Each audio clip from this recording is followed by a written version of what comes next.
আসল রিজেন্ট গ্রুপের নামে ব্যবসা করতেন শাহেদ, পরিচালক পদ বেচে কামান কোটি টাকা।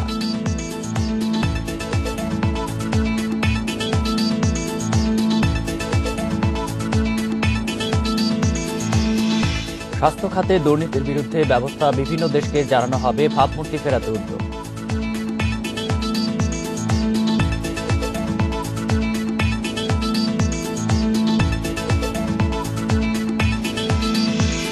উত্তরাঞ্চলের বন্যা পরিস্থিতির আরও অবনতির আশঙ্কা, প্রভাব পড়বে ঢাকাসহ মধ্যাঞ্চলে।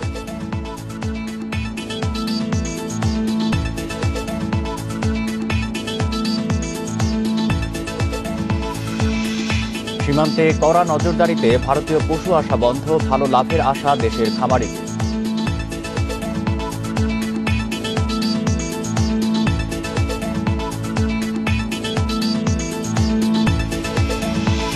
অক্সফোর্ডের করোনা ভ্যাকসিন নিরাপদ দাবি, আরও নিরীক্ষা প্রয়োজন বলছেন বিশেষজ্ঞরা।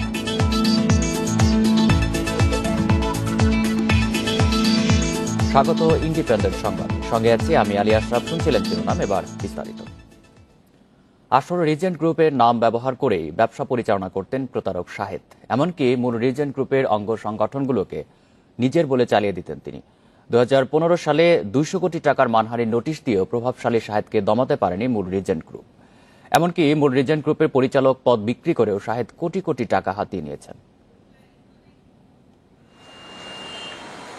1981 সালে যাত্রা শুরু করা Regent group limited joint stock commission থেকে নিবন্ধন পায় 1988-তে।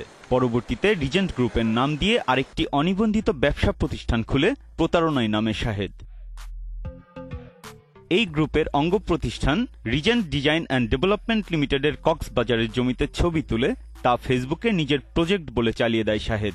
এ নিয়ে শাহেদকে 2015 সালে 200 কোটি টাকার আইনি নোটিশও পাঠায় মূল রিজেন্ট গ্রুপ।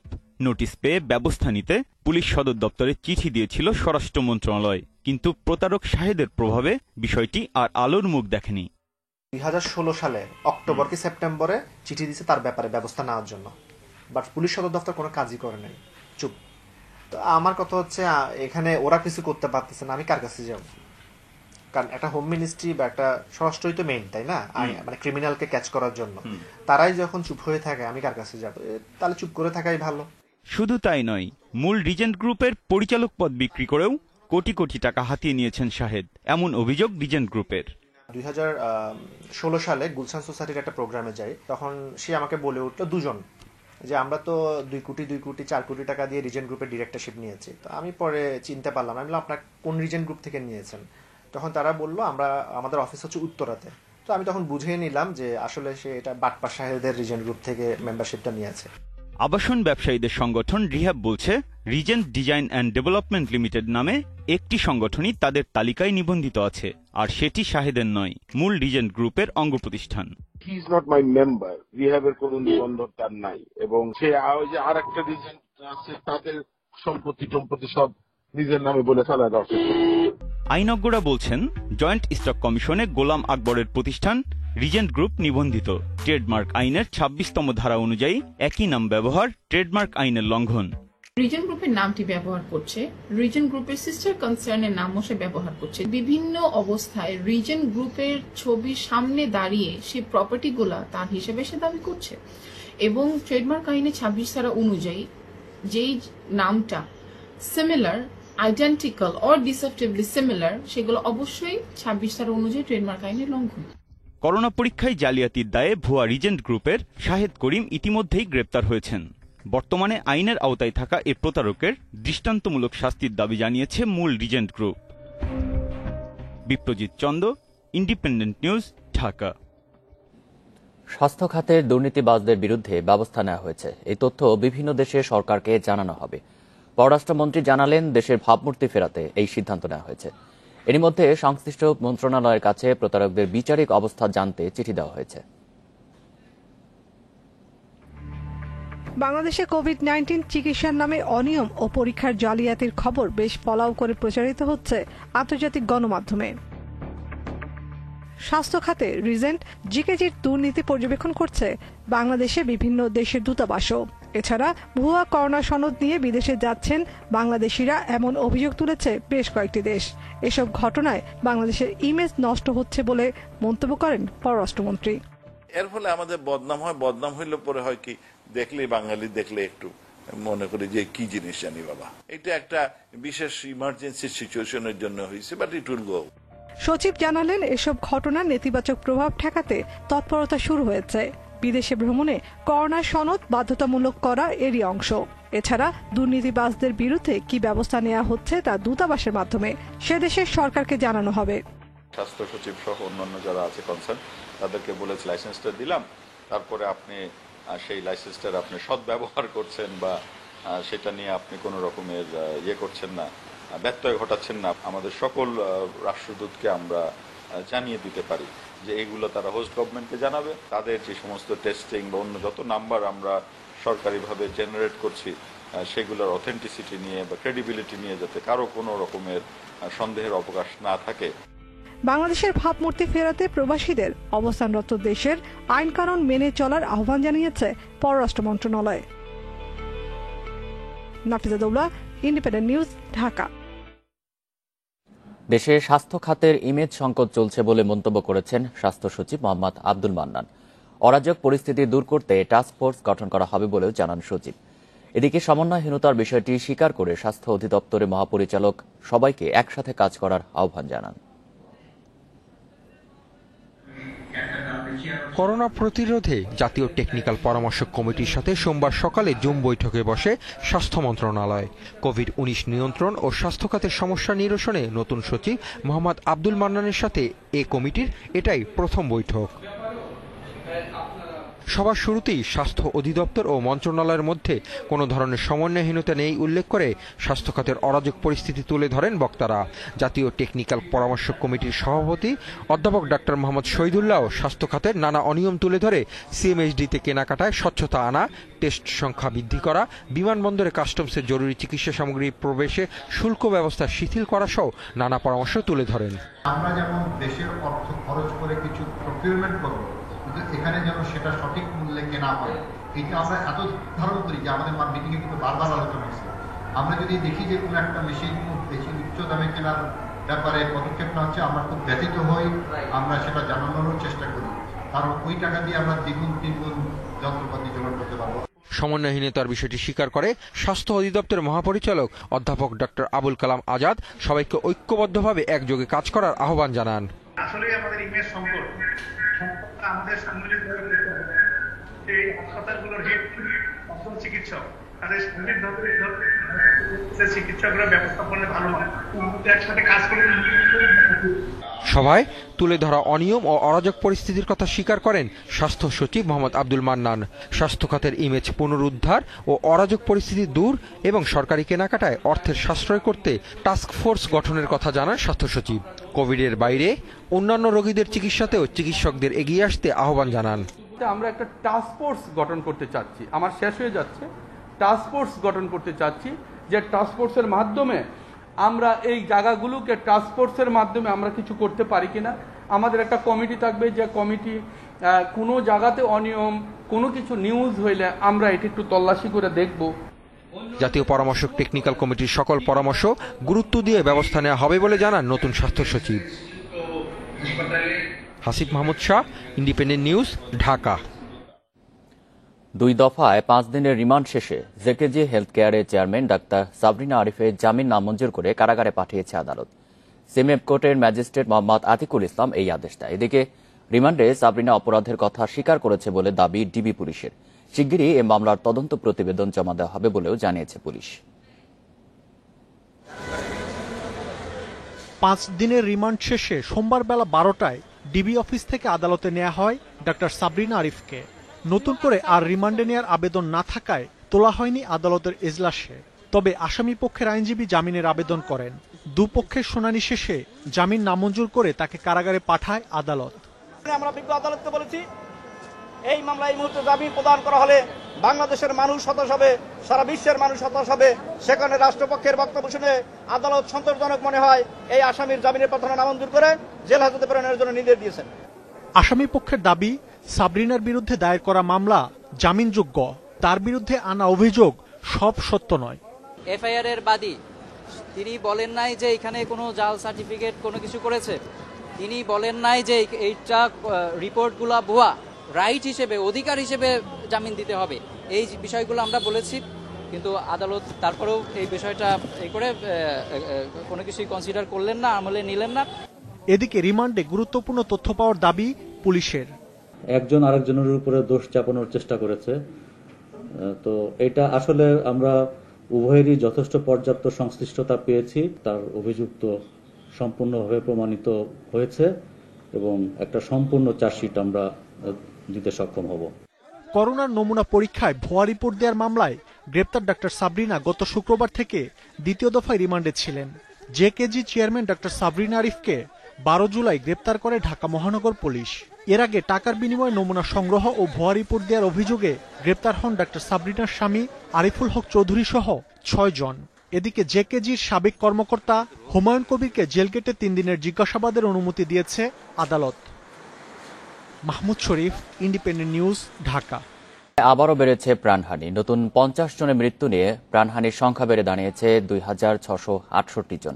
নতুন শনাক্ত 2928 জনের। এ নিয়ে দেশে মোট শনাক্ত রোগীর সংখ্যা 2,07,453 জন। সোমবার স্বাস্থ্য অধিদপ্তরের নিয়মিত অনলাইন ব্রিফিংয়ে জানানো হয় এসব তথ্য।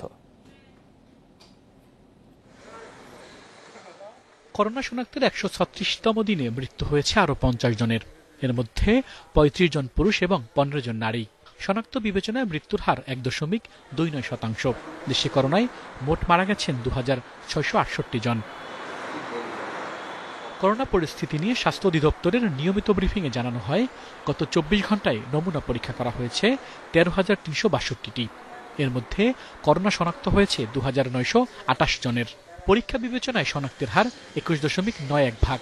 দেশে চিহ্নিত করোনা রোগীর সংখ্যা এখন 2,07,453 জন।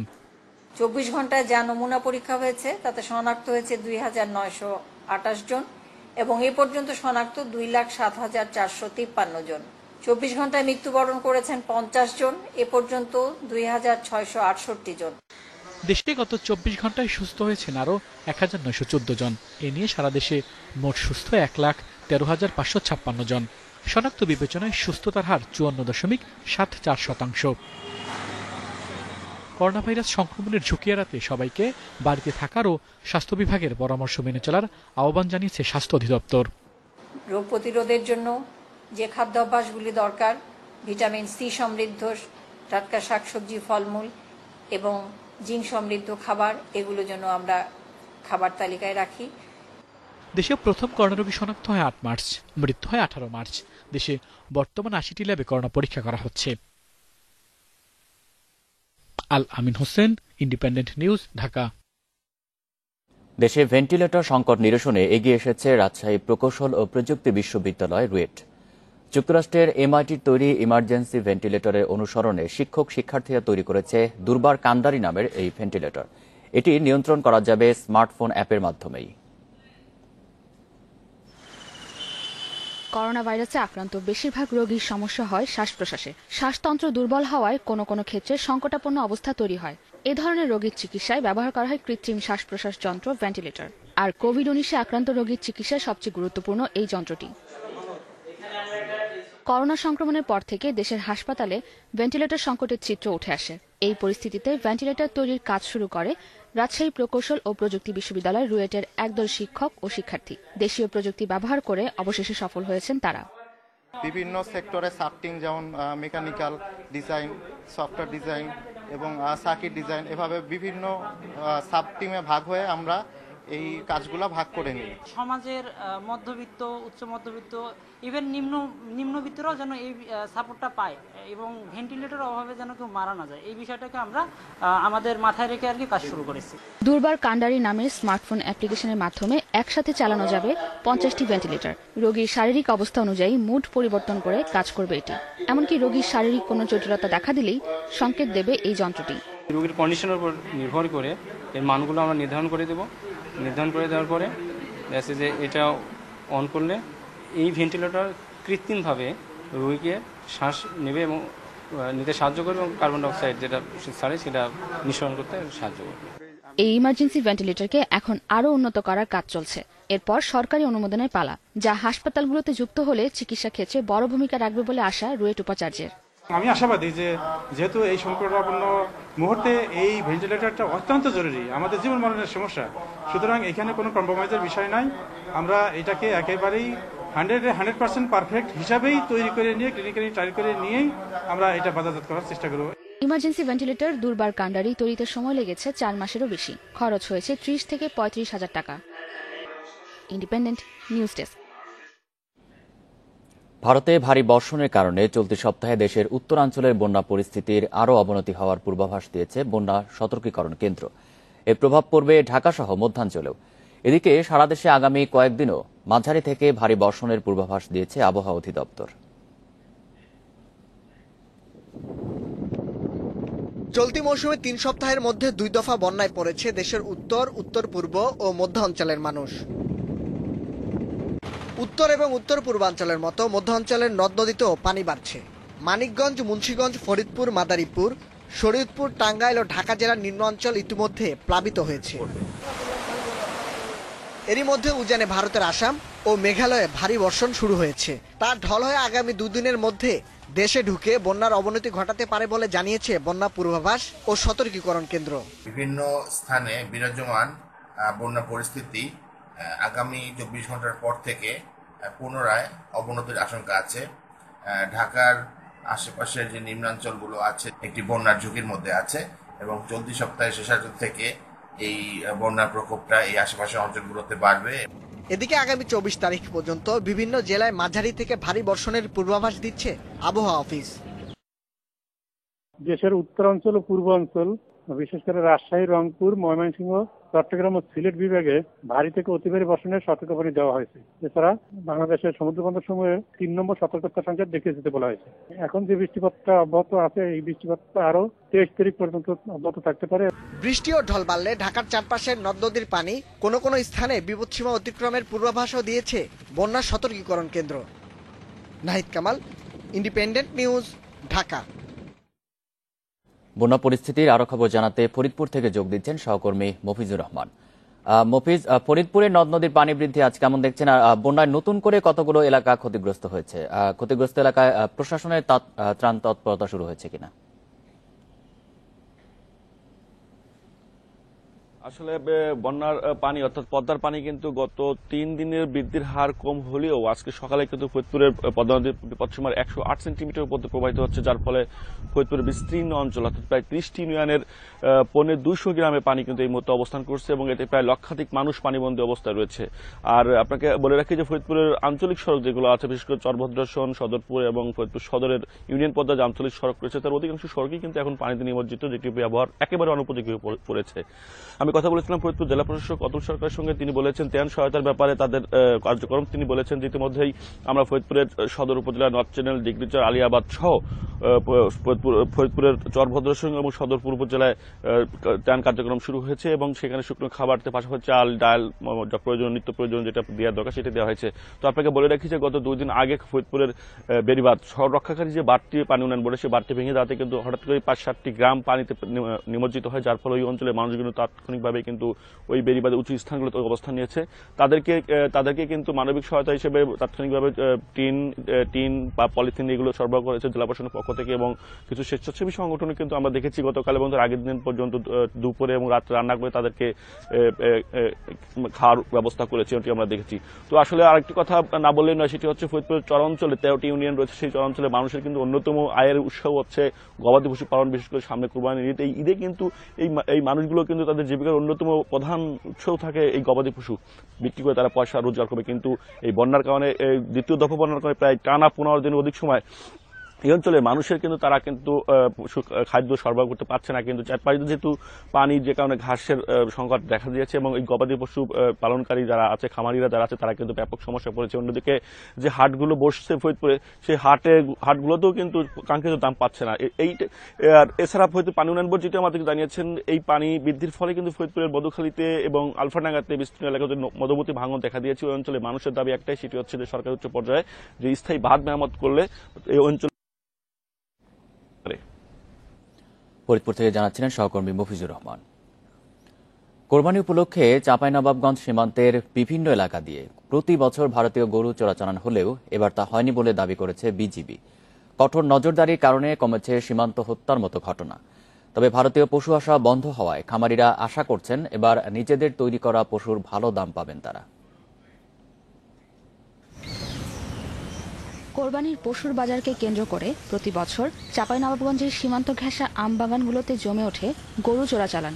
চোরাই পথে ভারতীয় পশু আসার কারণে ক্ষতিগ্রস্ত হতেন স্থানীয় খামারিরা। কিন্তু এবার স্থানীয় হাট বাজারে এখনো দেখা মেলেনি ভারতীয় পশু। এতে নিজেদের পালিত পশুর ভালো দামের আশা করছেন খামারিরা।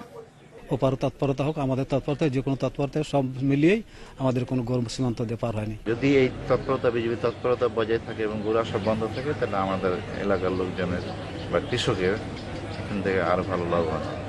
সীমান্তে চোরাচালান রোধে বিজেপির কঠোর অবস্থানের কারণে এবার কোনো ভারতীয় পশু ঢোকেনি কোরবানির হাটে, বলছেন স্থানীয় জনপ্রতিনিধিরা। এছাড়া সীমান্তবাসীরাও আগের চেয়ে অনেক বেশি সচেতন বলে জানান তারা। আমি মনে করি যে 100%, আমি মাঝে মাঝে বলি বিজেপির বিভিন্ন প্রোগ্রামে বলি যে আপনারা যদি 100% রাইট পজিশনে থাকেন তাহলে 80% বর্ডার এমনি কন্ট্রোল হয়ে যাবে। আমাদের যতটুকু সহযোগিতা করা দরকার আমরা করব, এবং আমরা করি, সাধারণ মানুষও করে, ওনারাও করে। অন্য বছরগুলোতে চোরা কারবারিরা নানা উপায়ে ভারতীয় পশু নিয়ে আসলেও এবার সীমান্তের নজরদারি বাড়িয়েছে বিজেপি। এতে চোরাচালান সহ সীমান্ত হত্যার ঘটনাও কমেছে। সম্ভাব্য যে সমস্ত এলাকা দিয়ে গরু চোরাচালান হতে পারে আর সন্দেহভাজন যারা আছে এই তালিকায়, তাদেরকে শনাক্ত করে তদনুযায়ী আমরা নজরদারি বৃদ্ধি করেছি, অস্থায়ী পোস্ট করেছি এবং টহল জোরদার করেছি। শুধু কোরবানি উপলক্ষে নয়, সারা বছরই সীমান্তে বিজেপির কড়া নজরদারির দাবি জানিয়েছেন স্থানীয়রা। Independent news desk. এবার একাদশ শ্রেণীতে বাংলা মাধ্যমে ভর্তি ফি সর্বোচ্চ 9,000 টাকা ও উন্নয়ন ফি 1,500 টাকা নির্ধারণ করেছে বোর্ড। আসন আছে 22 লাখ, যা পাশ করা শিক্ষার্থীদের থেকে বেশি। ফলে আসন সংকট হবে না বলছে বোর্ড। এদিকে ভর্তির আবেদনের তারিখ ঘোষণায় খুশি শিক্ষার্থীরা। গত 31 মে এসএসসি ও সমমানের পরীক্ষার ফল প্রকাশ হয়। এতে পাশ করে 16,90,000 পরীক্ষার্থী।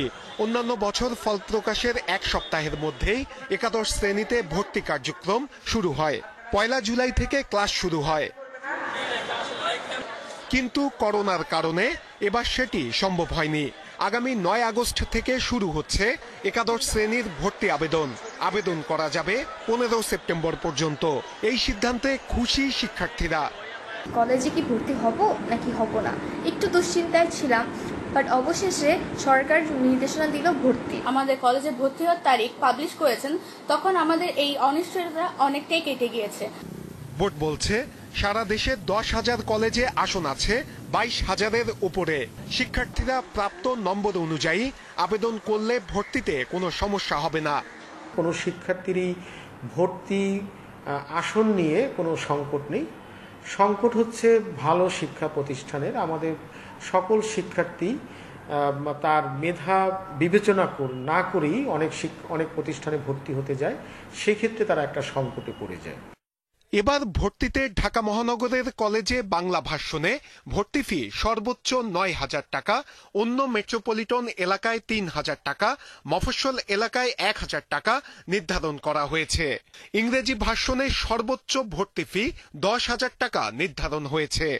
আমরা যেটা নির্দেশনা দেব সেটি হচ্ছে উন্নয়ন ফি যে 3,000 টাকা আছে, সেই উন্নয়ন ফি 3,000 টাকার পরিবর্তে যেন শিক্ষা প্রতিষ্ঠানগুলি 1,500 টাকা করে নেয়। প্রতি বছর ভর্তির সময় ফি নির্ধারণ করে দেয় বোর্ড। তবে অভিযোগ আছে অনেক নামী শিক্ষা প্রতিষ্ঠান নীতিমালা না মেনে নানা অজুহাতে অতিরিক্ত অর্থ আদায় করে থাকে। এই অবস্থা কাটাতে এবার বোর্ডকে কঠোর অবস্থানে থাকার আহ্বান সংশ্লিষ্টদের। নূরে আলম, ইন্ডিপেন্ডেন্ট নিউজ, ঢাকা। করোনার ধাক্কা সামলাতে তৈরি পোশাকের দাম কমানোর পরামর্শ দিয়েছে বিদেশি ক্রেতারা। এতে অর্ডার বাড়তে পারে বলে মনে করছেন তারা। ব্যবসায়ীরাও বলছেন প্রতিযোগিতায় টিকে থাকতে এর কোনো বিকল্প নেই। পাশাপাশি ক্রেতার চাহিদা বিবেচনা করে উৎপাদনের পরিকল্পনা করা হচ্ছে। ইউরোপ আমেরিকায় করোনা ভাইরাস ছড়িয়ে পড়লে মার্চে একের পর এক পোশাকের ক্রয়াদেশ বাতিল ও স্থগিত করে বড় বড় ক্রেতারা। 2 মাসে বাতিল হয় $318 কোটি আদেশ। জুন থেকে আমদানিকারকরা ফিরে আসলেও দাম দিতে সময় নিচ্ছেন অনেকে। ইন্ডিয়া, পাকিস্তান, ভিয়েতনাম, অন্যান্য সব কান্ট্রিগুলো যারা আমাদের মেইনলি কম্পিউটার ম্যানুফ্যাকচারের দিক দিয়ে তারা তাদের এফওবি ভ্যালু 4% থেকে ইভেন 10% পর্যন্ত রিডিউস করছে, ওয়ারাজ আমরা 2 থেকে 4% বা 5% ম্যাক্সিমাম মধ্যে স্টাক হয়েছি। এই জিনিসটা আমাদেরকে ইমপ্রুভ করতে হবে। এফওবি ভ্যালু কিভাবে আরো কমানো যায়, কাস্টমারদেরকে আমাদেরকে কিভাবে বেশি বেনিফিট দেওয়া যায়, এদিকে আমাদের লক্ষ্য রাখতে হবে। ব্যবসায়ীরা জানান, নতুন রপ্তানি আদেশ আসতে শুরু করলেও তা পর্যাপ্ত নয়, তাই আগামী 3 মাস উৎপাদন সক্ষমতা পুরোপুরি কাজে লাগানো সম্ভব হবে না। অগাস্ট, সেপ্টেম্বর, অক্টোবরে যে কাজগুলি আমাদের প্রোডাকশন লাইনে থাকার কথা, সেই কাজগুলি কিন্তু আমরা কিন্তু এখনই আমাদের হাতে কনফার্ম হওয়ার কথা ছিল, কিন্তু অর্ডারগুলি আমাদের হাতে কিন্তু কনফার্ম হচ্ছে না। এখনো উল্লেখযোগ্য পরিমাণ তেমন কোনো অর্ডার আমরা পাচ্ছি না। ফলে আমরা আশঙ্কা করছি যে আগামী 2-3 মাস আমাদের হাতে কাজ খুব কম থাকবে। ইউরোপ আমাদের গত মাসেই কিন্তু বেশ কিছু অর্ডার বাংলাদেশে ঢুকছে এবং আমেরিকা কিন্তু দেখতেছি যে এই মাস থেকে ভালো ইনকোয়ারি আমরা পাচ্ছি। তো ইনকোয়ারির সাথে সাথে আমরা অর্ডার প্লেসমেন্ট হচ্ছে। তা আশা করতেছি যে অগস্ট, সেপ্টেম্বর, অক্টোবর, নভেম্বর, ডিসেম্বর আশা করতেছি একটা ভালো বিজনেস আমাদের দেশে আসবে। অর্থনীতিবিদরা বলছেন, দীর্ঘদিন এ চাপ সামলাতে হবে, তাই বড় ব্র্যান্ডগুলোর মূল্য ছাড়ের চ্যালেঞ্জ নিতে কম লাভ করার পরামর্শ দিয়েছেন। কম মূল্যে অথবা ডিসকাউন্ট সেলের একটা চাপ আছে, ব্র্যান্ডের দিক থেকেও যেমন এই চাপটি রয়েছে, ঠিক তার একটি প্রভাব আমাদের উদ্যোক্তাদের উপরেও আসতে পারে। আমার মনে হয় যে উদ্যোক্তাদেরও এটির জন্য প্রস্তুত থাকা, যে ন্যূনতম মুনাফার ভিত্তিতে তাদের উচিত হবে এই অর্ডারগুলো নিয়ে কাজগুলো করা। এপ্রিলে মাত্র $37 কোটি পোশাক রপ্তানি হয়, যা গত 2 দশকের মধ্যে সর্বনিম্ন। আর গত অর্থ বছরে $2,795 কোটি পোশাক রপ্তানি হয়, যা আগের বছরের চেয়ে $618 কোটি কম। সাদ্দাত হোসেন, ইন্ডিপেন্ডেন্ট নিউজ, ঢাকা। চারদিকে পানি, তবে সুপেয় নয়, ফলে বিশুদ্ধ পানির তীব্র কষ্টে ভুগছে সাতক্ষীরা উপকূলের লক্ষাধিক মানুষ। ঘূর্ণিঝড় আম্পান পরবর্তী সময়ে খাবার পানির অভাব তীব্র হলেও সমাধানে নেই দীর্ঘমেয়াদী উদ্যোগ, অভিযোগ ভুক্তভোগীদের। গত মে মাসে ঘূর্ণিঝড় আম্পানের জলোচ্ছ্বাসে প্লাবিত হয় সাতক্ষীরা উপকূলের 60 গ্রাম। লোনা পানিতে তলিয়ে যায় মিঠা পানির 43টি পুকুর ও 1000-এর বেশি নলকূপ। এছাড়া প্রায় 650 PSF এর মধ্যে নষ্ট হয় 3 শতাধিক। এলাকায় পানির সংকট, তাই দূর দূরান্ত থেকে পানি সংগ্রহ করছেন অনেকেই। দীর্ঘ লাইনে দাঁড়িয়েও অনেক সময় মিলছে না পানি। অনেকে বাধ্য হয়ে দূষিত লোনা পানি পান করছেন। এরই মধ্যে এসব গ্রামে দেখা দিয়েছে পানিবাহিত নানা রোগ। জলের কষ্ট, আমরা ভোরবেলা এসে সিরিয়ালে দাঁড়ায় থাকি, থাকার পরে জল নিয়ে যায়, আমাদের ছেলে মেয়ে স্কুলে যায়, তাদের অনেক সময় দেরি হয়ে যায়, সকালে রান্না করে খেতে দিতে পারি না। 3-4 কিলো পথ নিয়ে আমাদের এখান থেকে পানি আনতে আসতে হয়। জনপ্রতিনিধিরা বলছেন, প্রাকৃতিক দুর্যোগ প্রবণ এলাকায় সুপেয় পানির স্থায়ী ব্যবস্থার উদ্যোগ নেওয়া প্রয়োজন। জনস্বাস্থ্য প্রকৌশল অধিদপ্তর বলছে, সংকট সমাধানে কাজ চলছে। এখানে ডিপ টিউবওয়েল বা আদার্স কোনো কিছু সাকসেস নয়, যার জন্য একমাত্র ভরসা এখানে পুকুরের পানি, অথবা সেটি হলো আমাদের আরো প্ল্যান্ট। এই নির্ভর করে আমাদের চলতে হয়। এখন এই মুহূর্তে চরম সংকটে এই সমস্যার পার্মানেন্ট সমাধানের জন্য যেটা আমরা আমাদের ডিপার্টমেন্টকে বলে প্রস্তাব রেখেছি, যে ওই টিউবওয়েলগুলো যেন আমরা উঁচু প্ল্যাটফর্ম করে দিতে পারি। সরকারি বরাদ্দ পেলে আমরা উঁচু প্ল্যাটফর্ম করে দিব, যাতে আর ভবিষ্যতে এই বন্যায়, আকস্মিক বন্যায় না ডোবে।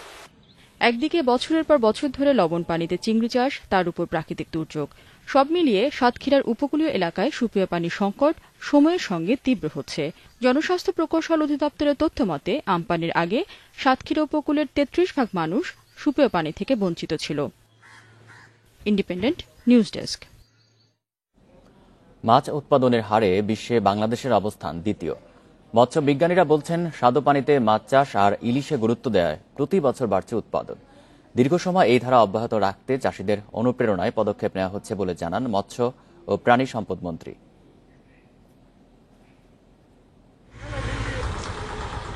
দেশের একমাত্র কার্প জাতীয় মাছের প্রাকৃতিক প্রজনন ক্ষেত্র চট্টগ্রামের হালদা নদী। মৎস্য অধিদপ্তরের তথ্য মতে গত মাসে একদিনে 25,500 কেজি ডিম পাওয়া গিয়েছে, যা গত 14 বছরের মধ্যে সর্বোচ্চ। আর ইলিশ উৎপাদনের 75 ভাগই হচ্ছে বাংলাদেশে, বিশ্বে অবস্থানও প্রথম। এছাড়া সরকারি বেসরকারি প্রচেষ্টায় পুকুর ও ছোট জলাশয়ে বাণিজ্যিকভাবে চাষ হচ্ছে নানা জাতের মাছ। এর ফলে গত 1 যুগ ধরে মাছ চাষে বিশ্বের শীর্ষ 5টি দেশের মধ্যে রয়েছে বাংলাদেশ। গবেষণার মাধ্যমে প্রযুক্তি উদ্ভাবন করি, এই প্রযুক্তিগুলি মাঠ পর্যায়ে সম্প্রসারণের ফলেই আমরা এখন মাছের স্বয়ংসম্পূর্ণ এবং দেশে একটি উল্লেখযোগ্য অগ্রগতি হয়েছে মৎস্য উৎপাদনের ক্ষেত্রে। আমরা কিন্তু চাষে একটা উল্লেখযোগ্য অগ্রগতি আমাদের সাধিত হয়েছে। আমাদের এখন যে অভ্যন্তরীণ উন্মুক্ত জলাশয় যেগুলি আছে, হাওর বাউর, খাল বিল, নদ নদী, এগুলিকে আমাকে বিজ্ঞান ভিত্তিক ব্যবস্থাপনার আওতায় আনতে হবে। দেশে মিঠা পানির 23টি বিলুপ্তপ্রায় মাছের উৎপাদন ফিরিয়ে এনেছে মৎস্য গবেষণা ইনস্টিটিউট। জাতিসংঘের খাদ্য কৃষি সংস্থা তথ্য মতে সারা বিশ্বে মাছ চাষের হার 5% হলেও বাংলাদেশে সেটা নয়। কৃষি অর্থনীতিবিদরা বলছেন এই সাফল্য ধরে রাখতে গবেষণা যেমন জোর দেওয়া উচিত, তেমনি ভোক্তাদের স্বার্থে প্রয়োজন সঠিক বাজার ব্যবস্থা করা। মৎস্য ও প্রাণী সম্পদ মন্ত্রী বললেন, করোনা পরিস্থিতিতে কঠিন সময় পার করছেন চাষিরা। এ সময় ক্ষতিগ্রস্ত খামারিদের সহযোগিতার আশ্বাস দেন তিনি। বাংলাদেশে মাছের চাহিদা পরিপূর্ণ করার পরে আমরা বিদেশে রপ্তানি করব। রপ্তানির থেকে আমরা বিপুল পরিমাণে বৈদেশিক মুদ্রা দেশে এনে বাংলাদেশের অর্থনীতির চাকাকে সচল করার ক্ষেত্রে অবদান রাখতে চাই। আর যারা মাছের খামারি, প্রান্তিক পর্যায় থেকে শুরু করে মৎস্য পণ্য বিপণন বিভিন্ন পর্যায়ে যারা আছে, তাদের কি কি সমস্যা আছে, এই সমস্যাগুলো আমরা দূর করতে চাই। মৎস্য অধিদপ্তরের সবশেষ হিসাবে গত অর্থ বছরে দেশে মাছের উৎপাদন হয়েছে প্রায় 44 লাখ টন। Shahid Ahmed, Independent News, Dhaka. গাজীপুরের ভাওয়াল মির্জাপুর এলাকায় ডোবা থেকে ভাই বোন সহ 4 শিশুর মরদেহ উদ্ধার করা হয়েছে। সোমবার দুপুর থেকে নিখোঁজ ওই শিশুদের মরদেহ পাওয়া যায় সন্ধ্যায়। মৃতদের মধ্যে ইব্রাহিম ও তানিয়া ভাই বোন এবং ফরহাদ ও মিষ্টি তাদের 2 প্রতিবেশীর সন্তান। স্বজনরা জানায়, শিশুরা দুপুরে খেলতে গিয়ে সন্ধ্যায় বাসায় না ফিরলে খোঁজাখুঁজি শুরু হয়। পরে বাড়ির কাছের একটি ডোবায় 4 জনের মরদেহ ভাসতে দেখা যায়। মরদেহ পরিবারের কাছে হস্তান্তর করেছে police. Gazipur police super Shamsun Nahar জানান, খেলতে গিয়ে পানিতে পড়ে শিশুদের মৃত্যু হয়। অক্সফোর্ডের করোনার ভ্যাকসিন নিরাপদ ও রোগ প্রতিরোধ ক্ষমতা বাড়াতে সহায়ক। মানবদেহে প্রয়োগে প্রথম ধাপের ফলের বিস্তারিত আন্তর্জাতিক জার্নাল ল্যান্সেটে প্রকাশ করে এই দাবি করেছেন গবেষকেরা। 18 থেকে 55 বছরের বয়সী প্রায় 1100 জনের শরীরে এই টিকা প্রয়োগ করা হয়। ভ্যাকসিন তৈরিতে করোনা ভাইরাসের অনুরূপ জেনেটিক্যালি মডিফাইড ভাইরাস ব্যবহার করেছেন বিজ্ঞানীরা।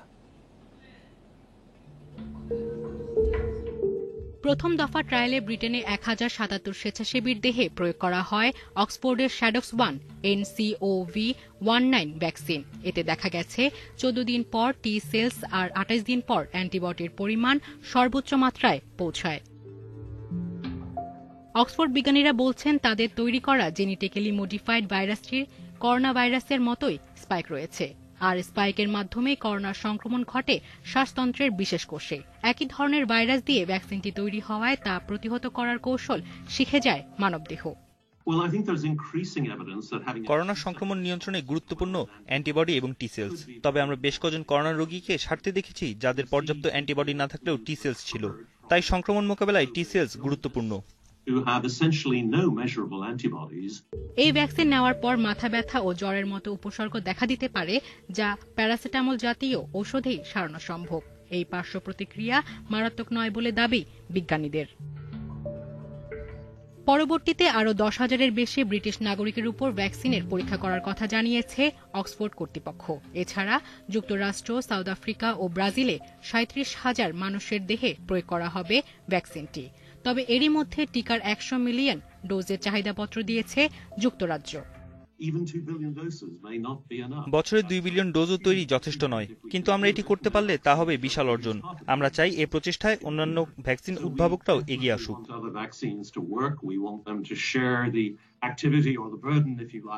ব্রিটিশ কোম্পানি অ্যাস্ট্রাজেনেকার সঙ্গে যৌথভাবে ভ্যাকসিন তৈরির কাজ শুরু করছে অক্সফোর্ড, যা বছরের শেষে বাণিজ্যিকভাবে বাজারে আসবে বলে আশা করা হচ্ছে। সায়রা খান, ইন্ডিপেন্ডেন্ট নিউজ। অক্সফোর্ডের করোনা ভ্যাকসিন নিরাপদ হলেও কার্যকর কিনা তা এখনও প্রমাণ হয়নি। বঙ্গবন্ধু মেডিকেল বিশ্ববিদ্যালয়ের ফার্মাকোলজি বিভাগের চেয়ারম্যান অধ্যাপক সাইদুর রহমান একথা বলেন। তিনি আরও বলেন, যুক্তরাজ্য, যুক্তরাষ্ট্র, ব্রাজিল ও সাউথ আফ্রিকা প্রায় 45,000 মানুষের উপর প্রয়োগের পর এ বিষয়ে নিশ্চিত হওয়া যাবে। প্রমাণিত নয় যে এটি কার্যকর, কারণ এটাতে দেখা যাচ্ছে নিউট্রালাইজিং অ্যান্টিবডি তৈরি হয়, এটা টি সেল মেডিয়েটেড ইমিউনিটি দেয়, কিন্তু এটা যে আসলে করোনা ভাইরাস ইনফেকশনে কতবার প্রোটেকশন দিবে, কত দিনের জন্য প্রোটেকশন দিবে, কয়টি ডোজ লাগবে, এই 3টি বিষয়ে এখন পর্যন্ত সেটেল হয়নি। এগুলো সেটেল হবে এইবারের গবেষণাতে, যেটা ফেজ 3 তারা শুরু করেছে বিভিন্ন জায়গায়, বিভিন্ন দেশে। আসলে সৌদি আরবে জিলহজ মাসে চাঁদ দেখা যায়নি, ফলে আগামী 31 জুলাই ঈদুল আজহা উদযাপিত হবে দেশটিতে। সোমবার এই ঘোষণা দিয়েছে সৌদি আরবের সুপ্রিম কোর্ট। সেখানে বলা হয়েছে 22 জুলাই থেকে জিলহজ মাস শুরু হবে সৌদি আরবে। সেই হিসাবে জিলহজ মাসের 9 তারিখ বা 30 জুলাই পবিত্র হজ অনুষ্ঠিত হবে, আর পরের দিন উদযাপিত হবে ঈদ উল আজহা। একই দিন সৌদি আরব ছাড়াও ঈদ উদযাপিত হবে মধ্যপ্রাচ্যের বিভিন্ন দেশে।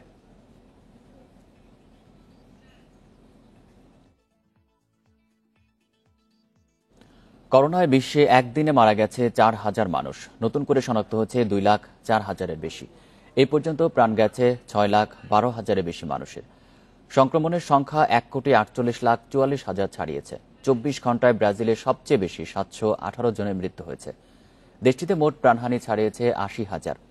যুক্তরাষ্ট্রে একদিনে শনাক্ত হয়েছে 62,000-এর বেশি। নতুন 503 জনের প্রাণহানি নিয়ে মৃতের সংখ্যা 1,44,000-এর কাছাকাছি।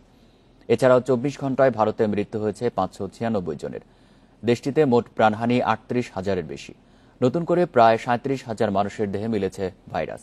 এই পর্যন্ত বিশ্বে সুস্থ হয়েছে প্রায় 89 লাখ মানুষ। এদিকে যুক্তরাষ্ট্রের চিকিৎসকরা বলছে, এই মুহূর্তে ভ্যাকসিন আবিষ্কার হলে দেশটির অর্ধেক নাগরিক ভ্যাকসিন থেকে বঞ্চিত হবে। অবশেষে টি-20 বিশ্বকাপ স্থগিতের ঘোষণা দিল আইসিসি। করোনা পরিস্থিতি বিবেচনায় অক্টোবর-নভেম্বরে আয়োজন সম্ভব নয়, আর তাই বিশ্বকাপ পেছাতে বাধ্য হয়েছে ক্রিকেটের নিয়ন্ত্রক সংস্থা। এর ফলে টানা 3 বছরে হবে আইসিসির 3 ইভেন্ট। 2021 ও 22-এ টি-20 আর 2023-এ আছে ওয়ানডে বিশ্বকাপ। আইসিসির ঘোষণায় এখন আইপিএল নিয়ে পরিকল্পনা চূড়ান্ত করতে পারবে ভারতীয় ক্রিকেট বোর্ড। এবছর টি-20 বিশ্বকাপ আয়োজন অসম্ভব। ক্রিকেট অস্ট্রেলিয়া সেই বার্তা দিয়েছিল আগেই। গণমাধ্যমগুলো প্রতিনিয়ত আসর স্থগিতের আভাস দিয়ে গেছে, কিন্তু আইসিসি আনুষ্ঠানিক ঘোষণার অপেক্ষায় রেখেছে লম্বা সময়। গেল 2 মাসে বিশ্বকাপ নিয়ে সিদ্ধান্তে পৌঁছাতে বেশ কবার অনলাইন সভা করেছে আইসিসি। ভাগ্য নির্ধারণে সঠিক সময়ের জন্য অপেক্ষা ক্রিকেটের নিয়ন্ত্রক সংস্থাকে দাঁড় করিয়েছে প্রশ্নের মুখে। সিদ্ধান্ত নিতে কালক্ষেপণে নেতৃত্ব সংকট নিয়েও সমালোচনা হয়েছে। জুলাইয়ের মধ্যে চূড়ান্ত সিদ্ধান্ত জানানোর কথা ছিল আইসিসির। অস্ট্রেলিয়ায় করোনা পরিস্থিতির অবনতি বিশ্বকাপ স্থগিতের সিদ্ধান্ত নিতে বাধ্য করেছে। সোমবারের ভার্চুয়াল সভা থেকে আসে আনুষ্ঠানিক ঘোষণা। অক্টোবর-নভেম্বরে হচ্ছে না টি-20 বিশ্বকাপ। এখন 2021 ও 22 আগের মতোই টানা 2 বছরে অক্টোবর-নভেম্বরে হবে 20 ওভারের 2 বিশ্ব আসর। আর 2023 ওয়ানডে বিশ্বকাপের সময়ও নির্ধারণ করা হয়েছে, যেটার আয়োজক Bharat. With the final being scheduled for 26th of November, which 3 বছরে 2টি নিরাপদ টি-20 ও একটি ওয়ানডে বিশ্বকাপের সময় নির্ধারণ করেছে। এতে স্থগিত ঘরোয়া ও দ্বিপাক্ষিক সিরিজ আয়োজনের সুযোগ বাড়বে। সদস্য দেশ, সরকার, ব্রডকাস্টার এবং বিশেষজ্ঞদের পরামর্শে এই সিদ্ধান্ত। also make sure that we can plan the events.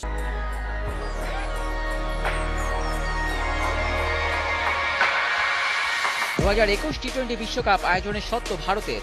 প্রশ্ন হলো, তাহলে আগামী বছর বিশ্বকাপ কোথায় হবে? ক্রিকেট অস্ট্রেলিয়ার সঙ্গে অদল বদলে ভারতীয় ক্রিকেট বোর্ড রাজি না হলে কি হবে? অফিসিয়াল ওয়েবসাইটে দেয়া সংবাদ বিজ্ঞপ্তিতে বিষয়টি পরিষ্কার করেনি আইসিসি।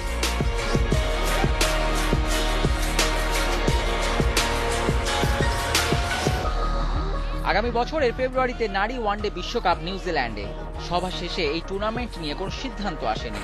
পরিস্থিতি পর্যবেক্ষণ করেই সমাধান খুঁজবে ICC. Abidur Rahman, Independent news.